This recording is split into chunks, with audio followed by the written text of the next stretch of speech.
Buenas noches. Está conmigo el constitucionalista Francisco Burgoa. Muchas gracias, Paco, por estar aquí. Comenzaron la semana pasada en San Lázaro y este lunes en Jalisco los dos primeros diálogos para la reforma del Poder Judicial. ¿Qué es lo que avisoras? ¿Cuál será el derrotero de lo que parece ser una reforma constitucional ya muy anunciada para que se apruebe en septiembre? Una reforma constitucional quizá inminente que se lleve a cabo en septiembre, como dices, Carlos, pero esos primeros foros, cuando menos, ya empieza a haber una participación de distintas voces, como lo fue la semana pasada con los 11 ministros y consejeros de la Judicatura. Yo creo que lo que expusieron en lo individual es parte de lo que en teoría debiesen de considerar los diputados de Morena y que realmente puedan estar dispuestos a modificar, a mejorar y a perfeccionar esta iniciativa del presidente López Obrador hacia el Poder Judicial, porque todas las personas, cuando menos los que estamos involucrados en el ámbito de la justicia, en el ámbito del derecho, estamos de acuerdo en que se requiere una reforma al Poder Judicial. Estamos de acuerdo, pero no esta reforma del presidente, no en esos términos, porque inclusive, ¿de qué sirve que se lleven a cabo estos foros si desde un inicio, por ejemplo, Ricardo Monreal dijo que tienen la legitimidad de 35 millones de personas que votaron por ellos? Y de que Ignacio Mier dijo que es irreductible, por ejemplo, el que se elijan por voto popular a jueces, magistrados y ministros. Es decir, la parte de la forma de esta iniciativa, que es a lo que el presidente López Obrador ha insistido en que se elijan por el voto popular, porque con eso se va a purificar el Poder Judicial, con la elección popular se va a erradicar la corrupción, pero de ninguna manera. ¿O a poco no hay corrupción de gobernadores, de presidentes municipales, de diputados, de senadores que son electos por el voto popular?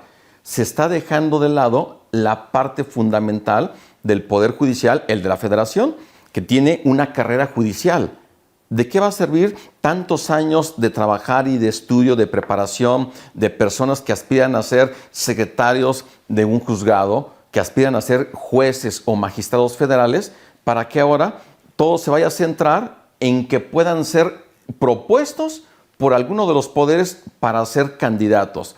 Porque no es de que los abogados levantemos la mano y digamos, yo quiero participar. De ninguna manera. Tiene que haber una preselección del presidente, de la presidenta de la República, será de Claudia Sheinbaum, de los poderes de la Unión, tanto el legislativo, Cámara de Diputados propondrá hasta 5, senadores hasta 5, y el Poder Judicial, la Suprema Corte, propondrá hasta 10 para el caso de lo que serán los 9 ministros y ministras, porque hoy hay 11 y van a ser 9. Es decir, toda esta parte que se empieza ya a discutir de una forma aparentemente más seria, y digo aparentemente porque hasta que no concluyan estos foros, hasta que no veamos si está dispuesto Morena a que haya modificaciones, pues posiblemente queden en una simulación. Y esto no va a conducir a nada si solamente van a querer imponer su voluntad bajo la lógica de que se respaldan 35 millones de votos, y 35 millones no son 130 millones de mexicanos, ni mucho menos los 100 millones que integramos el padrón electoral. Bueno, yo creo que algunas modificaciones harán, porque como que en sus líneas generales están muy expuestos los puntos flacos de la propuesta, que creo que la población va conociendo cada vez mejor. Por ejemplo, hasta hace pocas semanas, pues pareciera o pareció que era solo la reforma del Poder Judicial Federal, pero se supone que se va a replicar el modelo en los tribunales de justicia locales, que es a donde más acude la gente común y corriente, ¿no? Es que la reforma constitucional sí impacta directamente al Poder Judicial de la Federación, pero también mandata que se lleven a cabo las reformas para que también se lleve a cabo la elección por voto popular de jueces y magistrados en cada uno de los 32 poderes de las entidades federativas, que también se vaya a crear un tribunal de disciplina judicial local, un órgano de administración de justicia, es decir, se va a replicar. Pero a ver, Francisco Burgoa, si me permites, yo quiero enunciar algunos puntos y tú me das tu opinión. ¿Elección popular, sí o no? No. ¿Por qué? Porque se requiere un conocimiento, una capacidad técnica, una experiencia en el ámbito de la impartición de justicia.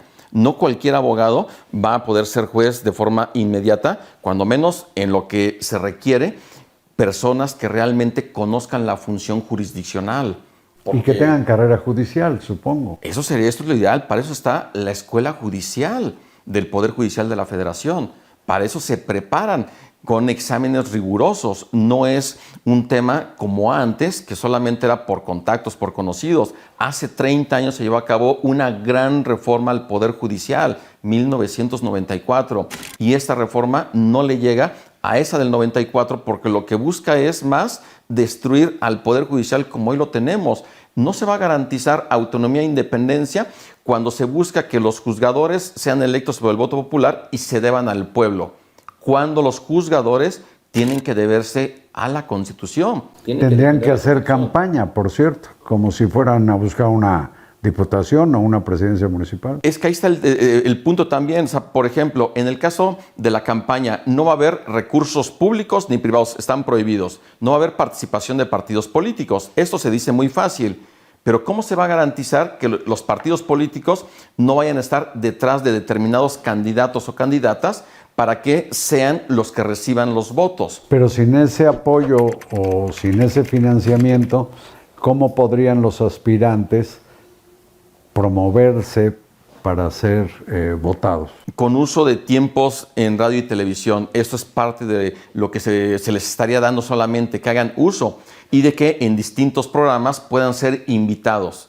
Pero en verdad dará el tiempo en una campaña que no se ha definido detalles exactos de cómo se desarrollaría, cuánto tiempo y sobre todo, imaginémonos, Carlos, el día de la jornada electoral, porque para poder elegir a un juez o a un magistrado van a ser 6 candidatos preseleccionados por los poderes de la Unión. Tan solo en el caso de la Ciudad de México, en el primer circuito judicial, hay poco más de 350 juzgadores entre jueces y magistrados. Es decir, si nosotros vamos el día de la jornada electoral, ¿cuántos minutos nos tardamos en ir a votar en una elección presidencial? La boleta del presidente, senadores, diputados federales, jefe de gobierno y diputados locales y alcaldes. Son 6 votos. ¿Cuántos minutos nos tardamos en la urna?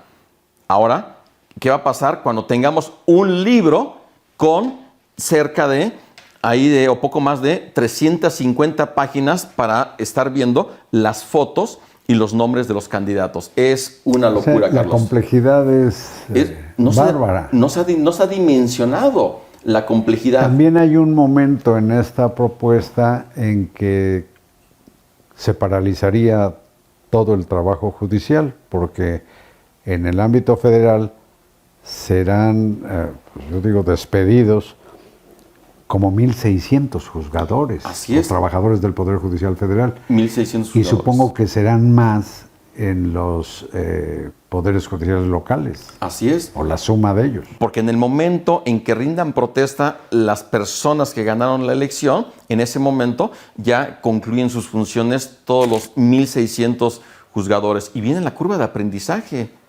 Porque yo no creo los que expedientes que se quedaron ahí atorados y el aprendizaje de los que llegan a empezar a conocer. Yo veo muy difícil que los actuales juzgadores sean, número uno, propuestos. Posiblemente sí sean propuestos por la Suprema Corte, pero de que vayan a ganar la elección frente a los que propuso la presidenta Claudia Sheinbaum o los que vaya a proponer Morena, que va a tener mayoría en ambas cámaras, yo no veo que los juzgadores con experiencia vayan a ganar, y ahí vendrá una curva de aprendizaje en perjuicio del derecho de acceso a la justicia de las personas. Y parece que no está previsto el equipamiento y contratación de nuevos jueces, por la vía que fuera, cuando parece que el promedio por cada 100,000 habitantes es de 5 y debiera ser de 25 por cada 100,000. Así es el Y rezago no hay judicial. tecnologización, mobiliario, no hay instalaciones adecuadas. Los juzgados locales suelen ser de lástima. El tema de la justicia local, la justicia cotidiana, entra en el impacto directamente a los poderes judiciales de cada entidad federativa. Ahí se tendría que poner la atención de forma inmediata y que en el Poder Judicial de la Federación hay áreas de oportunidad, indudablemente. Pero si comparamos el Poder Judicial de la Federación con los locales, hay un abismo de diferencia. ¿El mayor problema está en los locales? Así es, esa es la justicia que las personas de forma inmediata van a acudir, ya sea que... Bueno, si la gente común no está ventilando problemas de constitucionalidad o de ¿cómo se llama el otro procedimiento, el otro recurso que se ventila en la Suprema Corte? Las acciones de inconstitucionalidad. Controversias constitucionales, acciones de inconstitucionalidad. Controversias constitucionales. Amparos que llegan hasta la Corte, es decir, son temas muy específicos los que resuelve el Poder Judicial, y por eso es que es importante tener atención en la justicia cotidiana, en la justicia que requiere la atención de forma inmediata. Si hoy hay un gran rezago en la resolución de los expedientes, ¿qué va a pasar cuando venga esta curva de aprendizaje, ese borrón y cuenta nueva de los juzgadores? Se requiere contratar a más jueces y se requiere contratar a más personal y además invertir en infraestructura, pero nada de eso se dice. Bueno, yo le pido al constitucionalista, repito, Francisco Burgoa, que sigamos platicando, pero el tiempo de esta emisión se agotó, porque vamos a ver si es posible que esta fatalidad no se consuma. ¿Aguantas aquí? Por supuesto, Carlos. Gracias, Paco. Gracias a ustedes y hasta mañana.